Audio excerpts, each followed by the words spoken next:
Baik, saudara, itu tadi sikap wakil rakyat, mewakili seluruh rakyat Indonesia dalam menjaga kedaulatan kita. Maka sekarang sikap pemerintah di dalam kebijakan politik tentang Papua. Sesudah itu nanti, karena tadi mintanya Gakum, penegakan hukum, nanti akan Wakapolri akan mewakili Kepolisian Republik Indonesia. Jadi begini, sikap pemerintah di dalam menghadapi perkembangan terakhir di Papua ada dua. Satu, dalam menghadapi kasus Beni Wenda sendiri. Lalu yang tersatunya lagi, pembangunan Papua atau pendekatan dalam pembangunan Papua ke depan.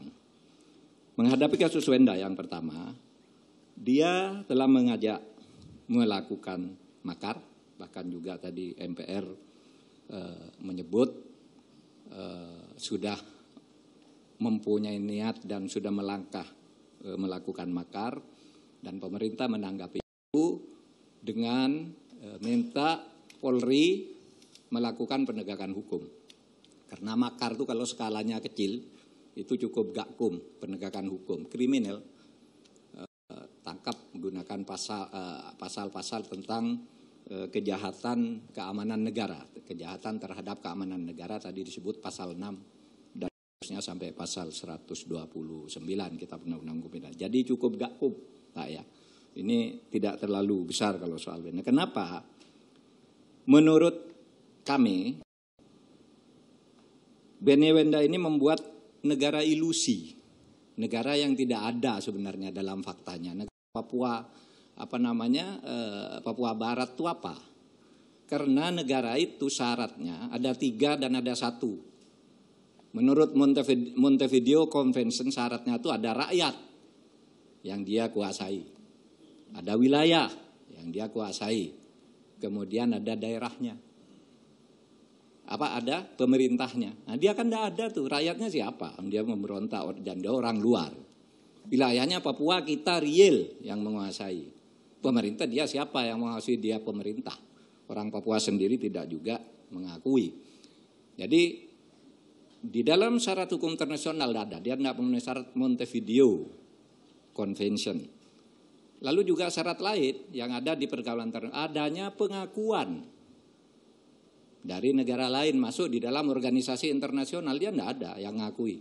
Memang didukung itu negara kecil di Pasifik namanya Vanuatu, tapi kecil lah itu. Dari ratusan negara yang besar-besar Vanuatu kan. Dan tidak masuk juga ini ke organisasi internasional, hanya disuarakan secara politik. Yang kedua, kenapa dia negara ilusi? Papua itu melalui referendum tahun 69 sudah final dan sah menjadi bagian dari Negara Kesatuan Republik Indonesia. Referendum bulan November tahun 69. Disahkan oleh Majelis Umum PBB bahwa Papua itu bagian sah dari Republik Indonesia. Karena itu tidak akan ada lagi, PBB itu tidak mungkin membuat keputusan 2 kali dari hal yang sama, terhadap hal yang sama. Dan Papua itu sejak tahun 69 itu tidak masuk di dalam daftar Komite 24 PBB. Komite 24 itu daftar negara-negara yang dianggap mempunyai peluang untuk mandiri, untuk merdeka. Kalau Timur-Timur dulu memang ada. Tapi Papua tidak ada. Sejak tahun 69 itu sudah habis, tidak masuk di situ, di Komite 24 itu.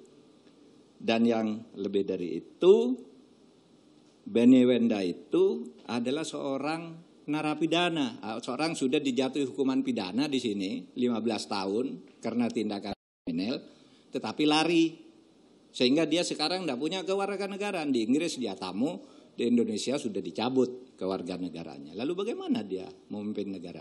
Itulah yang saya katakan negara ilusi yang dia bangun. Oleh sebab itu rakyat tidak perlu terlalu takut lah, itu kan ilusi aja. Apalagi deklarasi kemerdekaannya hanya lewat Twitter. Kenapa kita ribut dengan orang Twitter? Saya tiap hari Twitteran juga, gitu.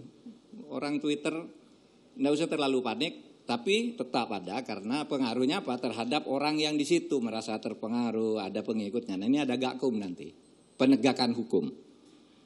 Itu satu, menghadapi Wenda. Menghadapi situasi Papua pada umumnya. Mulai sekarang pemerintahan Presiden Jokowi yang kedua ini, periode kedua ini, kita menegaskan bahwa pembangunan di Papua itu dilakukan melalui pendekatan kesejahteraan.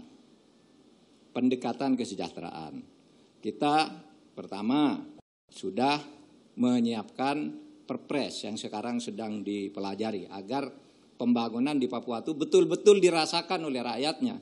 Karena dana untuk Papua itu besar sekali tapi dikorupsi oleh elit-elitnya di sana. Rakyatnya enggak kebagian. Nah, kita sekarang atur bagaimana nih caranya gitu. Nah, dalam pendekatan kesejahteraan ini, dalam waktu dekat ini sekarang pemerintah sedang menyiapkan revisi Undang-Undang Nomor 21 Tahun 2001 ya, yang mencakup dua hal. Satu, pembesaran atau perpanjangan pemberian dana otsus dan dibesarkan dari 2% menjadi 2,25%. Itu revisi undang-undang dalam waktu yang dekat ini. Kemudian kedua, pemekaran Papua itu agar yang ngurus lebih banyak, lebih teratur, nanti akan dilakukan pemekaran yang semuanya ini akan nantinya mulai digarap secepatnya sesuai dengan prosedur-prosedur perundang-undangan yang kita siapkan. Tujuan itu semua itu nantinya adalah kesejahteraan bagi orang asli Papua, OAP istilahnya. Nah, nanti kita sudah punya banyak nih yang akan kerja. Ada TNI, ada kementerian-kementerian, ada lobby Papua nih, MPR for Papua itu yang nanti juga MPR juga memantau, DPR memantau, Kementerian Dalam Negeri juga mengorganisasikan pemerintahannya dan sebagainya. Itu sikap pemerintah, kebijakan umum pemerintah. Sekarang soal gakumnya, penegakan hukum terhadap kasus ini saya persilakan